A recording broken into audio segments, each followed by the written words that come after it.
नमस्कार, मी सुशील कुलकर्णी. आपण पाहताय अॅनालायझर. आज आपण एका वेगळ्याच विषयावर चर्चा करणार आहोत. भारताच्या राजकारणाला एक कलाटणी मिळाली 2014 साली. 2014-2019 या दोन टर्म मध्ये प्रयत्न करूनही फारसं यश मोदी विरोधकांना मिळालेलं नाही. आता मोदींच्या विरोधात एकत्र यावं लागेल असा नारा देऊन 25 ते 26 पक्षाचं एकत्रीकरण झालं आणि त्याला नाव दिल्या गेलं इंडिया. इंडिया म्हणजे भारत नाही. ज्यांना इंडिया म्हणजे इंदिरा म्हणायची सवय आहे त्यांना इंडिया म्हणजे भारत असं कधी म्हणावं वाटणार नाही. आता या इंडियाची स्थिती काय असणार आहे आणि एनडीएची स्थिती काय असणार आहे यावर चर्चा करायलाच हवी. आपल्यासोबत आहेत doctor Uday Nirgudkar sir. Sir, स्वागत आहे अॅनालायझर मध्ये पुन्हा एकदा आपलं. नमस्कार. आम्हाला समजून घ्यायचा आहे हा इंडिया आणि एनडीए मधल्या संघर्षाचा एक मोठा पैलू. सर, हा इंडिया नावाचा जो काही एकूण वर्ग तयार झालेला आहे याबद्दल आता आपण पहिल्यांदा काय सांगाल, अगदी फर्स्ट इन्फॉर्मेशन? सर्वप्रथम विरोधी पक्षाचं अभिनंदन केलं पाहिजे की त्यांनी शक्ती प्रदर्शन दाखवलं. ऍटलिस्ट बायोलॉजी मीटिंग तरी झाली, कारण केमिस्ट्री मीटिंग कितपत शक्य आहे याच्याविषयी मला शंका आहे. त्यामुळे बायोलॉजिकल मीटिंग झाली त्याबद्दल त्यांचं अभिनंदन केलं पाहिजे. आणि त्याच्याकरता सर्व विरोधी पक्ष जे आज एकत्र आलेले होते, याचा अर्थ ते पुढच्या वेळी त्यातले किती जण त्यांच्या बरोबर असतायत याच्याविषयी मी काय आता भाष्य करू शकणार नाही. जेव्हा अंतर्गत संघर्षाचा प्रश्न येईल त्यावेळेला मी त्याचं उत्तर देईन. परंतु आज तरी हे सगळे लोक एकत्र आले, जसे ते मागच्या वेळेलाही एकत्र आलेले होते, 2019च्याही वेळेला एकत्र आलेले होते. आणि 2019च्या वेळेही असंच एकमेकांचा हातात हात धरून नारा दिला होता. आणि त्याही वेळी मी सांगितलं होतं की हे किती एकपर्यंत टिकतील, कारण एकत्र येण्याकरता विचारसरणी एक असावी लागते, किंबहुना ढोबळमानांतही विचारसरणीतले दुवे एकत्र असावे लागतात. इथे 100% डायगोनली अपोजिट अशा विचारधारा एकत्र आलेल्या आहेत. त्यांचा हेतू एकच आहे, तो म्हणजे काहीही करून आपल्याला सत्तारूढ पक्षाला आणि सत्तारूढ पक्षाच्या नेत्याला म्हणजे नरेंद्र मोदींना इथून हटवायचं आहे. ते हटवून आम्ही काय करणार आहोत याविषयी त्यांनी आता काही सांगितलेलं नाही. कॉमन मिनिमम प्रोग्राम असेल, 11 जणांची कमिटी असेल वगैरे, अशा प्रकारची सगळी चित्र उभी करण्यात आलेली आहेत. परंतु ती कितपत प्रत्यक्षात येत आहेत हे आता काय ठरवेल. पण एक मात्र नक्की झालं, एकाच दिवशी बंगलोरात इंडियाची आणि दुसऱ्या त्याच वेळेला दिल्लीमध्ये एनडीएची बैठक झाली. आणि भारतामध्ये 2024च्या लोकसभा निवडणुकांचं बिगुल फुंकलं गेलं.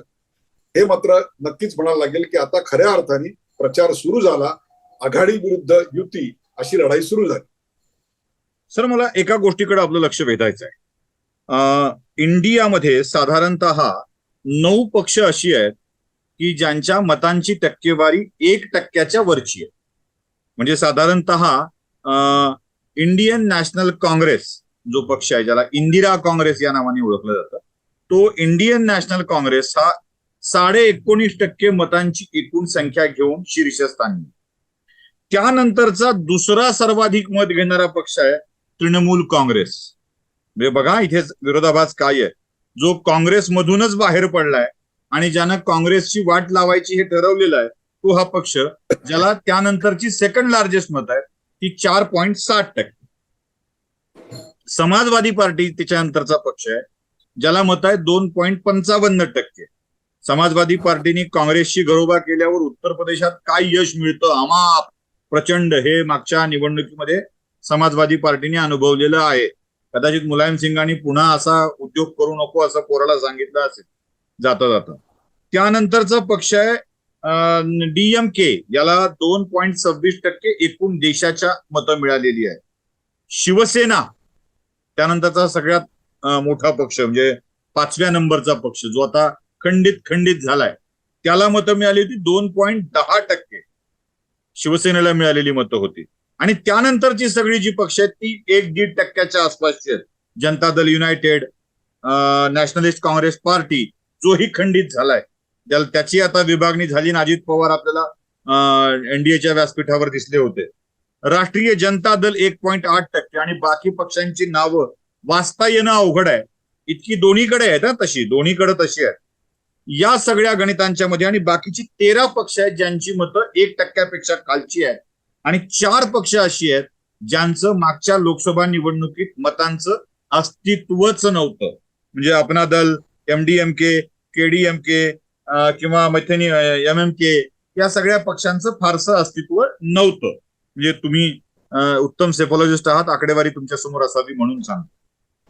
या अशा स्थितीमध्ये ज्या 4च पक्षांचं अस्तित्व बरं दिसतंय, त्यातल्याही दोन्हींनी टांग मारलेली अर्धी, अशा वेळी इंडिया काही नवीन करू शकेल असं आपल्याला वाटतं का?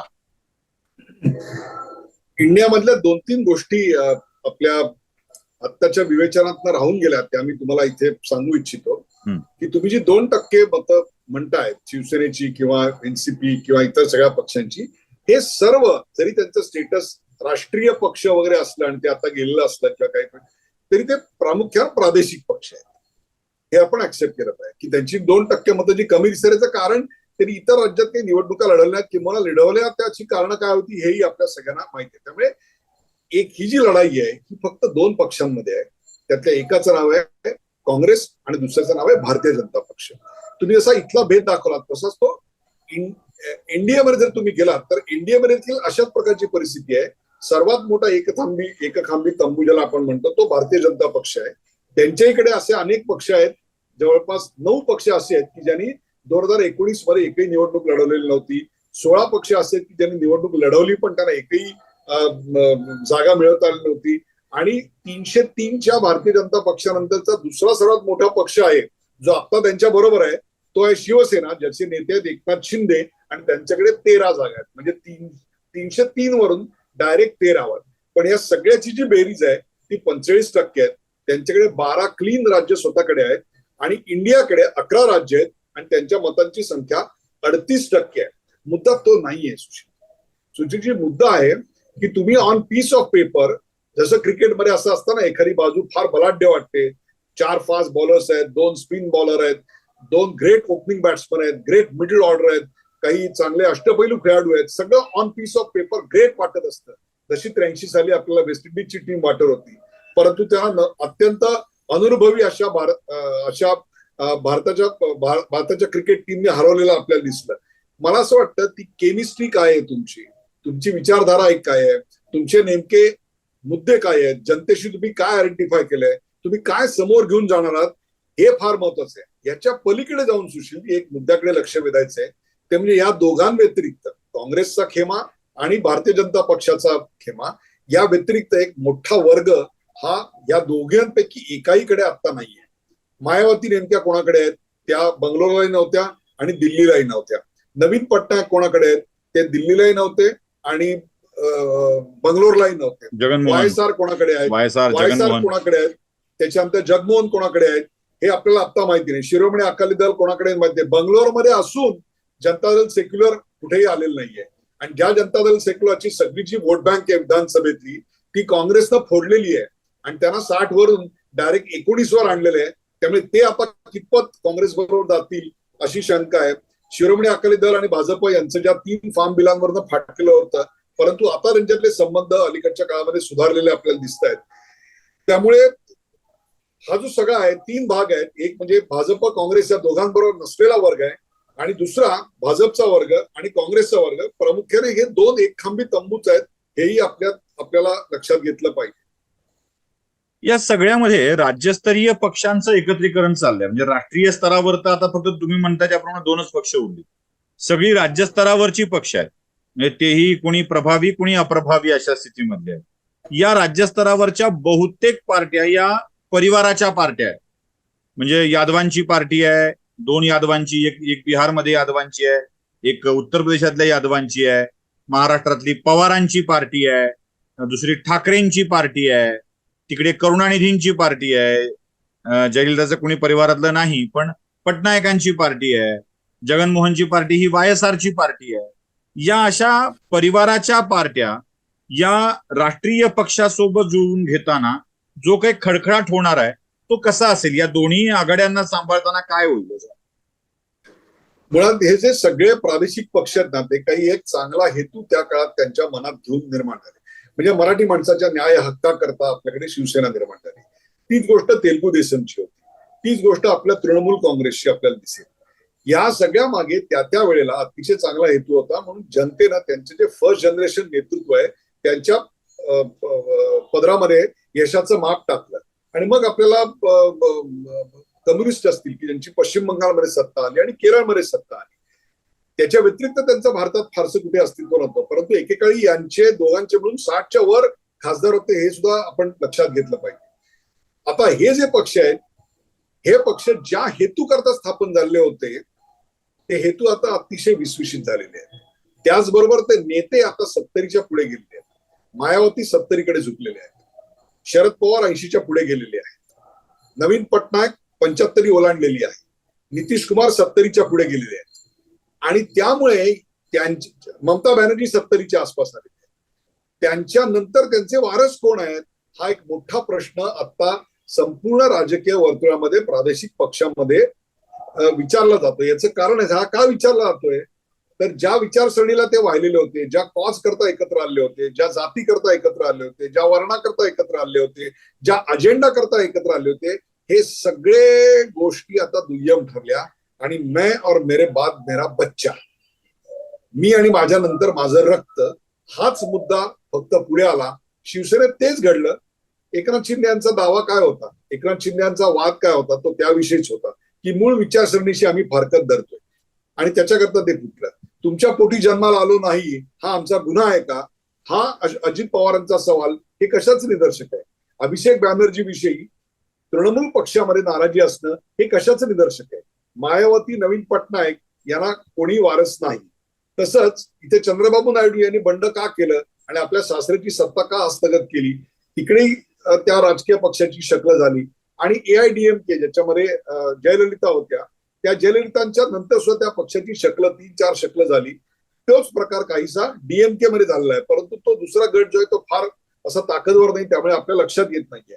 त्यामुळे ह्या सगळ्यांच्या समोर आयडिओलॉजी गमावल्यामुळे स्वतःच्या अस्तित्वाचे प्रश्न आणि माझ्या रक्ताव्यतिरिक्त दुसरा कोणीही असणार नाही ही जी एक वर्चस्वाची भावना आहे ती मनामध्ये खोलवर रुजल्यामुळे ते कालसंदर्भ त्यांचा गेला, त्यांचा कारण संदर्भही गेलेला आहे आणि तिसरा आणि अत्यंत महत्वाचा मुद्दा म्हणजे त्यांचा कुटुंब संदर्भही त्यांनी हरवलेला आहे. म्हणूनच जम्मू आणि काश्मीरमध्ये मुफ्ती मोहम्मद सईद यांचं सईद घराणं असेल किंवा फारुख अब्दुल्ला यांचं घराणं असेल, ही सगळी घराणी म्हणजे पार काश्मीर पासून कन्याकुमारी पर्यंत प्रत्येक राज्यामध्ये ही जी घराणी आहेत ती घराणी आता खालसा व्हायची प्रक्रिया सुरू झालेली आहे. दुर्दैव असं आहे की हे सगळे ज्याला आपण काय म्हणू प्रादेशिक पक्ष एकीकडे बघतोय, परंतु हाच हट्ट धरल्यामुळे काँग्रेस सारख्या राष्ट्रीय पक्षाची देखील वाताहत झालेली आहे की फक्त परिवारातली व्यक्ती किंवा परिवाराला ऍक्सेप्टेबल असलेली व्यक्ती हाच क्रायटेरिया लावला गेला असल्यामुळे हे विषय निघाले. काँग्रेसमध्ये काय 80 वर्षापेक्षा नवीन चांगला नेता नव्हता का, परंतु खरगे यांना निवडण्यामागचा हेतूच हा होता की somebody who can be easily maneuverable, easily manageable, somebody who will say yes sir, somebody who will say yes madam, अशी माणसं आल्याने पक्षाची ध्येयधोरणं आणि पक्षाची परंपरा बोल जमुरे बोल हा वस्ताद, बोल जमुरे हा वस्ताद. ऍब्सोल्युटली या सगळ्यामध्ये अजून एक प्रश्न मला पडतोय की ही विचारधारा वगैरे आपण सगळं ठीक मानूया एक वेळेला. राजीव गांधी, सोनिया गांधी आणि राहुल गांधी यांच्या कार्यकाळामध्ये काँग्रेस पक्षातून जी माणसं बाजूला झाली, जे सगळ्यात पहिल्यांदा व्हीपी सिंगांनी जनता दलाची स्थापना करून जनता दल वाढवला आणि सत्तेवर आणलं, जे राजीव गांधीच्या सोबत असलेले व्हीपी सिंग. या व्हीपी सिंगांच्या जनता दलाचं अगदी शक्ल उडाली. जे इस दल के तुकडे हुए हजार, कोई यहां गिरा कोई वहां गिरा, अशी स्थिती आली. त्यातून ही सगळी माणसं जी बाजूला आली, म्हणजे त्यातलंच अपत्य लालू प्रसाद, त्यातलंच अपत्य मुलायम सिंग, त्यातलंच देवेगौडा, त्यातूनच ही सगळी माणसं आपल्याकडे नितीश कुमारांच्या सहित सगळी माणसं तुम्हाला त्यातलीच दिसतील. गांधी घराणं आपल्या राजकारणाला मोठं होऊ देणार नाही या हेतूने समाजवादी विचारधारेतील मंडळींनी जनता दल नावाचा पक्ष स्थापन केला. जनता दलातही आपलं महत्व राहणार नाही म्हणून आपापला प्रादेशिक पक्ष स्थापन केला आणि आपली सत्ता आपल्या राज्यात आणली. त्यानंतर ममता बॅनर्जी ज्यांनी वेगळा पक्ष स्थापन केला, काँग्रेसला विरोध करायचा. त्यानंतर जगनमोहन वायएसआर यांच्या मृत्यूनंतर काँग्रेस आपल्याला स्थान देतच नाही म्हणून काँग्रेस सोबत राहायचं नाही असा निर्णय घेऊन संघर्ष करून जगनमोहन यांनी आपल्या राज्यातली सत्ता मिळवली. हे सगळे काँग्रेसचा नेता आम्हाला नको म्हणून बाजूला झाले, आपली सत्ता एस्टॅब्लिश केली, स्वतःला सिद्ध केलं. आता हे परत सगळे काँग्रेसच्याच माणसाला नेता करण्यासाठी एकत्र येतील का, किंवा स्वतःला नेता म्हणून घोषित करा असं म्हणतील का, हा सगळ्यात मोठा प्रश्न आहे. म्हणजे पंतप्रधान पदाचा वारसा आता सांगायचा असेल तर मी पण असं ममता बॅनर्जी म्हणू शकतात, जगनमोहन म्हणू शकतात, लालू प्रसाद म्हणू शकतात, किंवा मुलायम सिंगांचा बच्चा सुद्धा म्हणू शकतो. हे एक संघर्ष मोठा असणार आहे का? एक दोन तुम्हाला संदर्भ देतो. के गुजराल हे एका प्रदेशापुरते, एका पक्षाच्या 4-6 खासदारांपुरते मर्यादित होते. ते या देशात पंतप्रधान झाले. कर्नाटकापुरते सीमित आणि कर्नाटकातल्या सुद्धा वक्कलिगापुरते सीमित असणारे देवेगौडा आपल्या देशात पंतप्रधान झाले. यानंतर प्रत्येक राजकीय प्रादेशिक पक्षाच्या नेत्याला जर अशी अस्मिता उफाळून आली आणि अशी शक्यता वाटू लागली की मीच वर्गाचा मॉनिटर होऊ शकतो, जरी मी हरलो तरी देखील होऊ शकतो. म्हणजे कसं आहे माहितीये का, कोल्हापूरला कुस्ती असते आणि कुस्तीमध्ये जो तगडा पैलवान असतो तो जिंकतो आणि जो मरतुकडा पैलवान असतो त्याची पाठ मातीला खाली लागते आणि तो हरतो. आता लोकांना वाटतं की जो खाली पडलेला आहे त्याचा आणि त्या तगड्या लोकांचा असा हात धरून जज उभा असतात, पंच, आणि त्या तगड्याचा हात वर करतील आणि मरतुकड्याचा हात खाली राहील कारण तो हरलेला आहे. परंतु प्रत्यक्षात मात्र असं काही होत नाही. मरतुकड्याचा हात वर केला जातो, लोक चिडतात, म्हणतात अरे हा तर खाली पडला होता. ते म्हणले हो, पण त्याला लाईक जास्त मिळालेले होते. आपल्याकडे काय म्हणते का, सोशल मीडियावरचा जो प्रेझेन्स आहे ना, तो आम्हाला एक फॉल्स फिलिंग देतो की आम्ही फार मोठे आहोत. तुम्हाला यांच्यातले विरोधाभास किती आहेत तुम्हाला सांगतो. इंडिया हे नाव आकर्षक वाटतं खूप, म्हणजे एकदम चटपटीत वाटतं, म्हणजे अट्रॅक्टिव्ह आहे. हे नाव कोणी दिलं याचे 4 दावे करण्यात आले, ते 4 पक्षांचे. काँग्रेस म्हणतं हे नाव आम्ही दिलं, ममता बॅनर्जींच्या पक्षातल्या नेत्यांनी सांगितलं हे आम्ही दिलं. या सगळ्यावरून आपलं एक गोष्ट लक्षात येते की नाव कोणी दिलं, आत्यानी ठेवलं का मामाने ठेवलं का मावशीने ठेवलं, याच्यावरूनच इथे मारामाऱ्या चालू आहेत. तर पुढे यांचा एक नेता कोण येणार आहे, ज्यावेळी पंतप्रधान पदाचा चेहरा म्हणून 2024च्या निवडणुकीत भारतीय जनता पक्षातर्फे अर्थातच नरेंद्र मोदी येतील, त्यावेळेला तिकडून कोणाचं नाव आणि तिकडून आमचं कोणाचंही नाव नाही, मल्लिकार्जुन खरगे हे नाव पुढे येणार आहे का? मग ते आलं तर काँग्रेसच्या लोकांना ते मान्य होणार आहे का? काँग्रेसच्या लोकांना मान्य झालं तर ममता बॅनर्जीला मान्य होणार आहे का? ममता बॅनर्जी हे जर नाव पुढे आलं तर बंगालच्या काँग्रेसच्या लोकांना मान्य होणार आहे का? जर नितीश कुमारांचं नाव हिंदी भाषिक म्हणून पुढे आलं तर शरद पवारांचं घ्या ना, शरद पवारांचं शक्यतेत तरी घ्या ना प्लीज. नाही, येतो ना, मी त्यांच्यापर्यंत येतोय. शरद पवारांचं नाव आलं तर ते अजित पवारांच्या गटाला तरी मान्य होणार आहे का? असे अनेक प्रश्न आहेत. मुळातच प्रत्येकाची क्षमता काय आहे? 8 आणि 10 खासदार, 4 आणि 5 खासदार, ती 2 आणि 3 खासदार, अशी माणसं ज्याला पॅन इंडिया अपील म्हणतो, ते पॅन इंडिया अपील कोणाचं आहे का? तर ती वस्तुस्थिती आज नाही असं आहे. तुम्ही एक लक्षात घ्या की आजच्या राजकारणाची जी धकाधक आहे आणि त्याला जी सर्वमान्यता आज लागणार आहे, ती आज मिळवायची क्षमता यापैकी कोणामध्ये असं वाटत नाही. आणि त्यामुळे आम्ही नेता नंतर निवडू, आता सध्या फक्त आमचा उद्देश एकच आहे, तो म्हणजे आहे ही सत्ता आम्हाला दूर करायची आहे.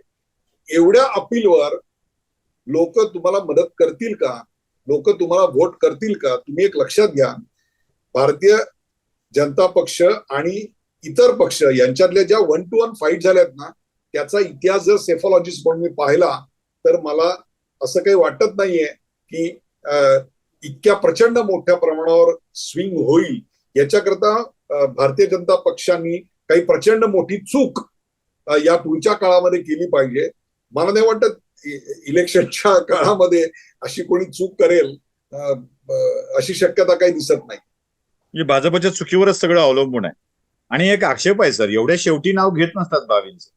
तुम्ही ते शक्यतांमध्ये तरी किमान यांना केलं असतं तर त्यांना मला खरं लवकर घ्यायला हवं होतं. तुम्ही घ्यायला लावलं.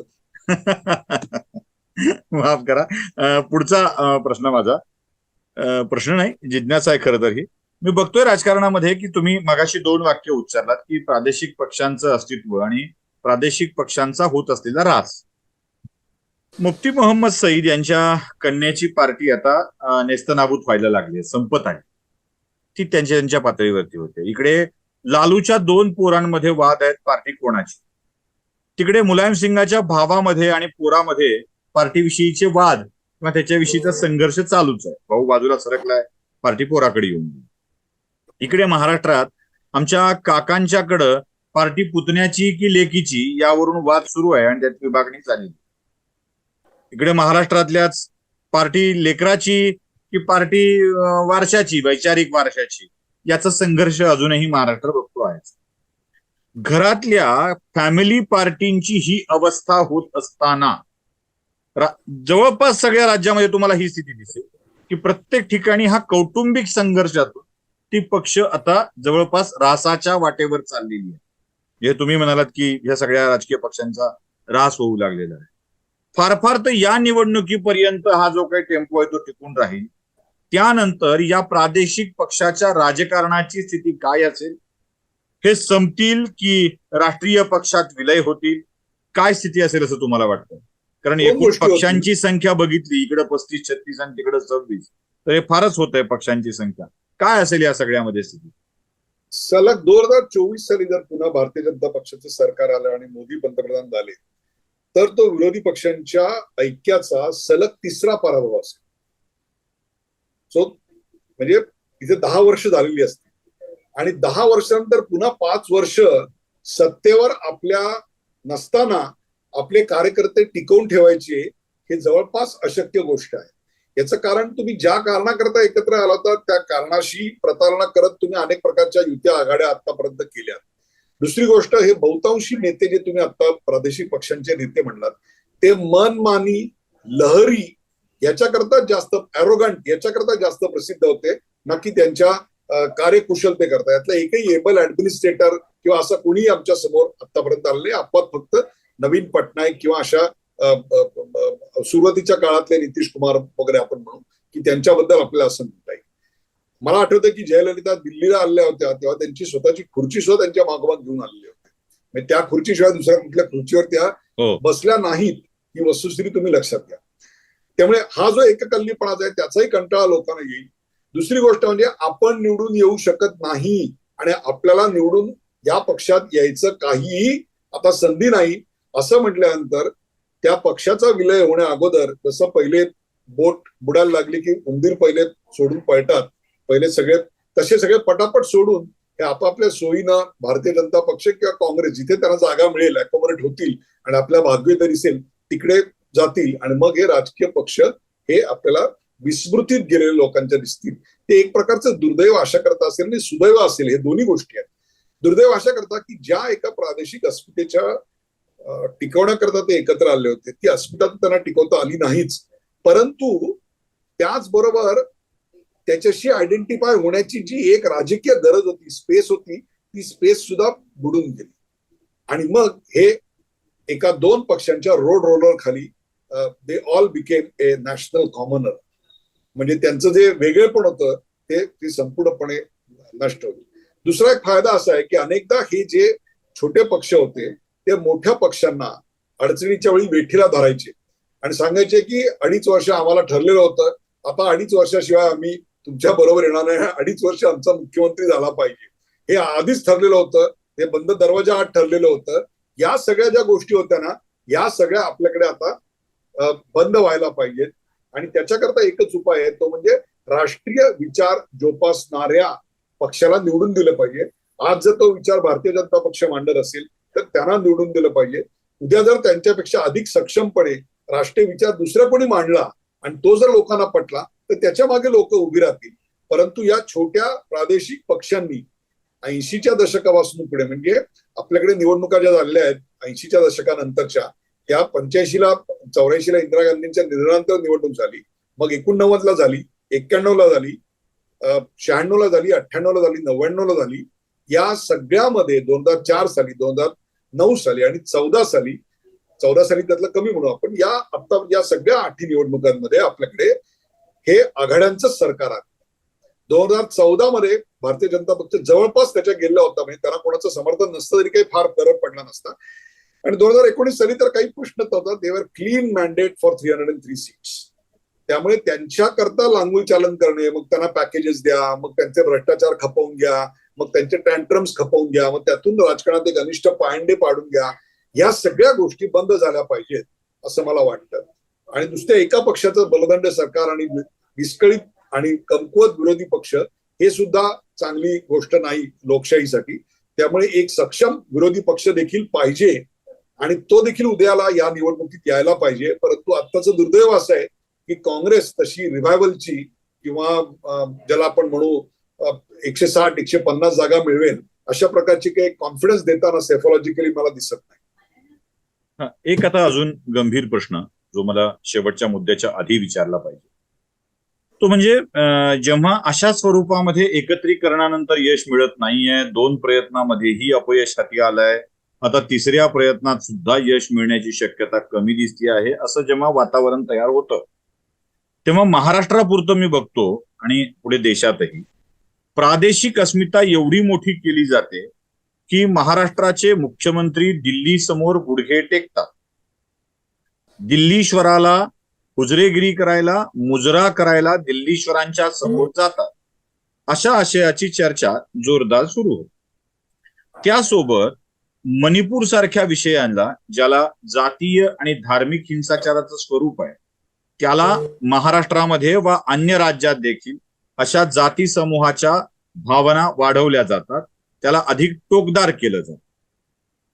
दिल्ली म्हणजे भारताच्या बाहेरचं स्थान नाही आहे, ती बांगलादेशची राजधानी नाही आहे किंवा ती लंडनची राजधानी नाहीये, इंग्लंडची राजधानी नाहीये, लंडन नाही. आपल्याच देशाच्या प्रमुख नेत्याला भेटायला गेलेल्या मुख्यमंत्र्याला लोटांगण घातलं असं म्हणून प्रादेशिक अस्मिता जागवत एक मोठी फूट पाडण्याचं किंवा देशापेक्षा राज्य महत्वाचं असं म्हणण्याचं काही षडयंत्र चालू आहे का ही नवीन पेरणी चालू आहे? आणि दुसरी गोष्ट, अशा जातीय संघर्षाला वाढवून त्यातून काही साध्य करता येण्यासाठीचे प्रयत्न चालू आहेत का?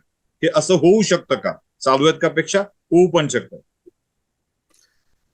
दुर्दैव आपल्याकडे की दिल्लीशी जुळवून घेतलं किंवा दिल्लीच्या शी एक प्रकारे त्यांच्याकडनं ग्रँट्स मिळवल्या, त्यांच्याकडनं काय की दिल्लीश्वरासमोर लोटांगण घातलं, अशा प्रकारची आपल्याकडे भावना चेतवायला लोक पुढे असतात. परंतु तुम्ही एक मुद्दा घ्या की दिल्लीश्वरांची भांडण करून तुम्ही महाराष्ट्रात काय मिळवलं? तुम्ही नावाशिवाचा प्रकल्प कंप्लीट करू शकलात, तुमच्या ताकद आहे स्वतःच्या जीवावर करायची, हे सगळं सिलिंग स्वतःच्या जीवावर पूर्णपणे ताकद आहे का करायची? जीवावर आम्हाला जपानची मदत नको, केंद्राची मदत नको, करायची ताकद आहे का? तुम्हाला वाढवण बंदरात स्वतःच्या ताकदीवर ऑइल रिफायनरी आणता येणार आहे का? मला सांगा. हा विरोध जरूर करा दिल्लीला, काही हरकत नाही, absolutely no issues, but are you in a position to drive the things on your own? त्याच्यानंतर तुम्ही गॅरंटी देताय का महाराष्ट्राला की महाराष्ट्राचा आता जो दरडोई उत्पन्न आहे ते दरडोई उत्पन्न आम्ही इतक्या हजारांनी वाढवू? केवळ अस्मिता अस्मिता अशा आरोळ्या ठोकायच्या आणि वर्षानुवर्ष पिढ्यानपिढ्या लोकांना गुमराह करत राहायचं हे काही योग्य नाही. आणि लोकही शहाणे झालेत, त्याच्यामुळे त्यांचं जे समर्थन आहे ते समर्थन आपल्याला त्यांच्याच पक्षात आपल्याला बिघडत होताना दिसतं. म्हणजे जी लोक गुवाहाटी आणि या सगळ्या ठिकाणी जाऊन आले त्यांचं म्हणणं तेव्हा काय होतं, तुम्ही त्यांच्या मुलाखती बघा काढून, की आम्ही सांगतोय की आम्ही कोणामुळे निवडून आलो ते तुम्ही लक्षात घ्या.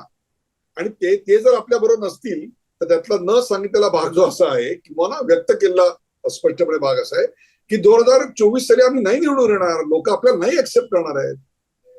मग ज्यांच्यामुळे निवडून आलो त्यांच्या बरोबर आपण राहिलो तर आपलं काय चुकणार आहे? हाच तर मुद्दा होता. त्यामुळे प्रादेशिक अस्मितेच्या नावाखाली आणि बुरख्याखाली आम्ही विकास मारतोय का याचा विचार व्हायला पाहिजे.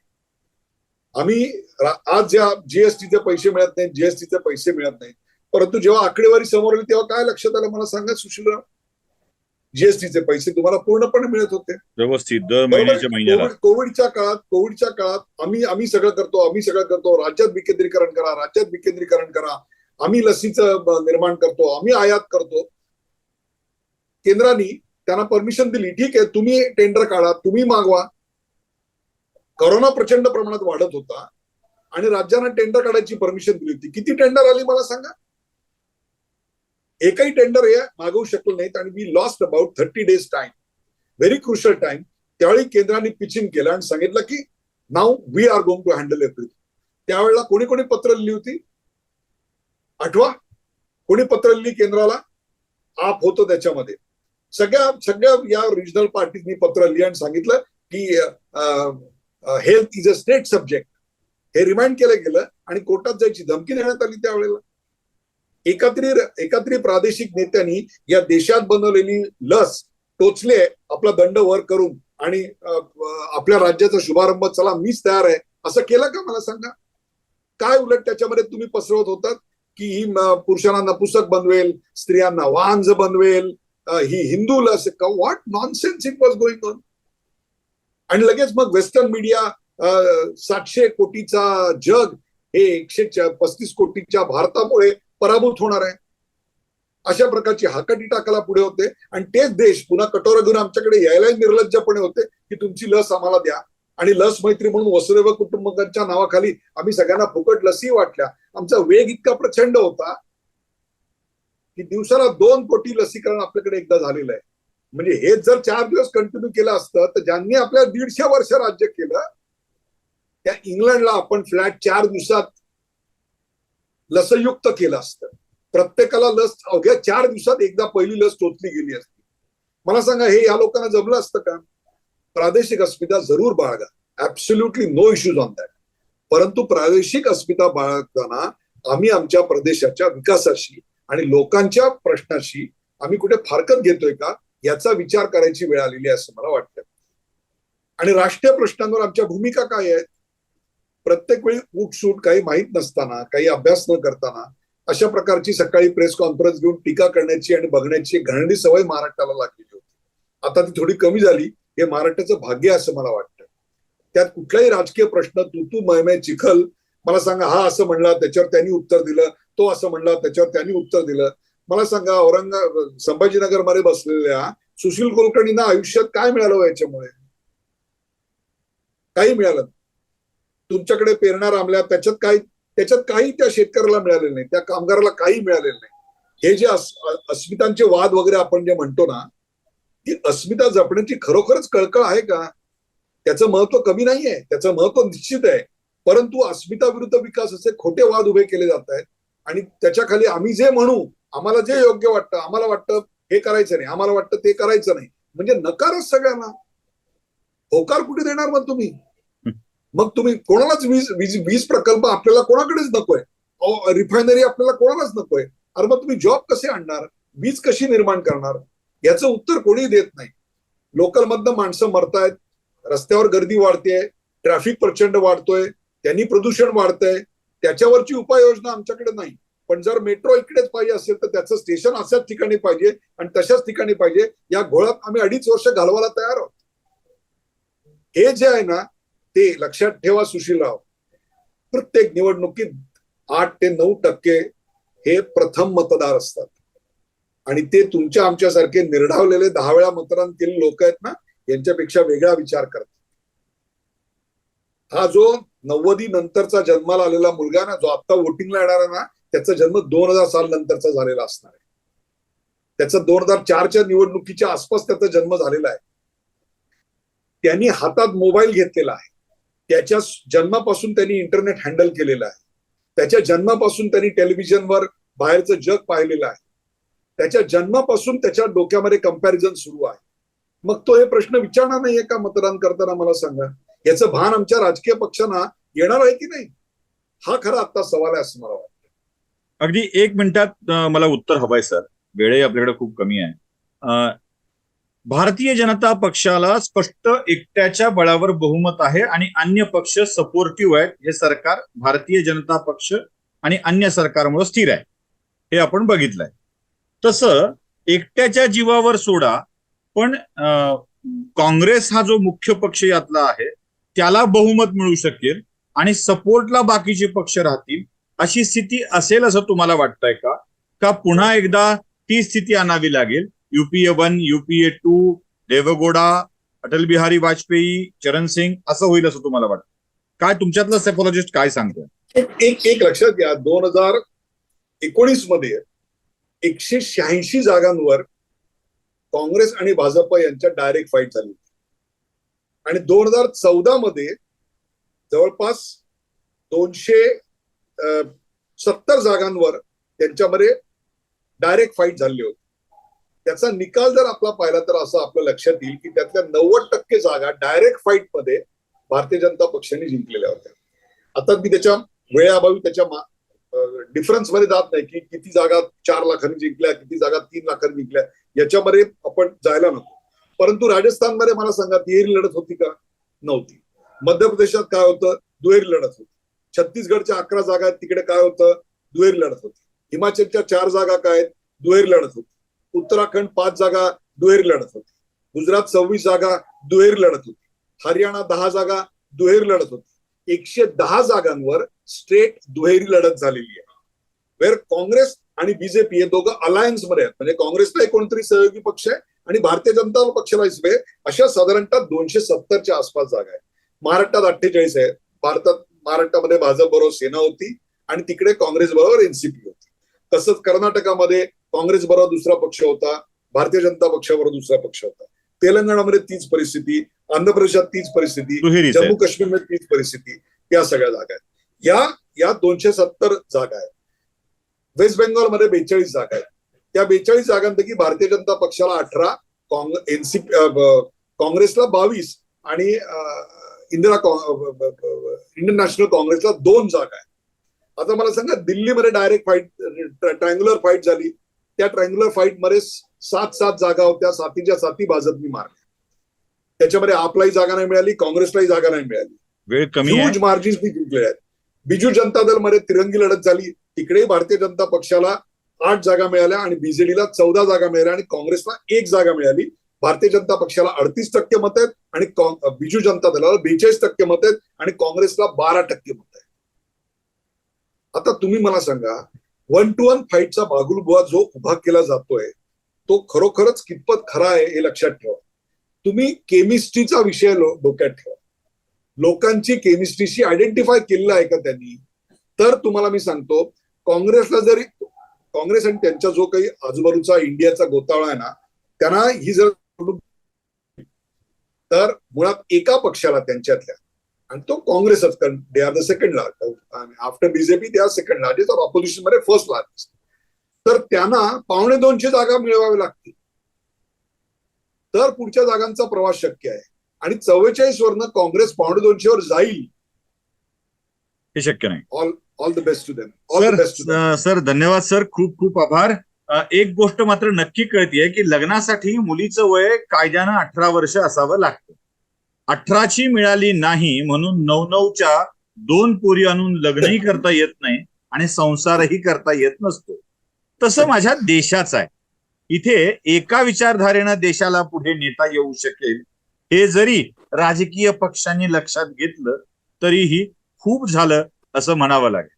सर धन्यवाद, खूप खूप आभार. आपण छान विस्तृत चर्चा केली त्याबद्दल धन्यवाद. धन्यवाद.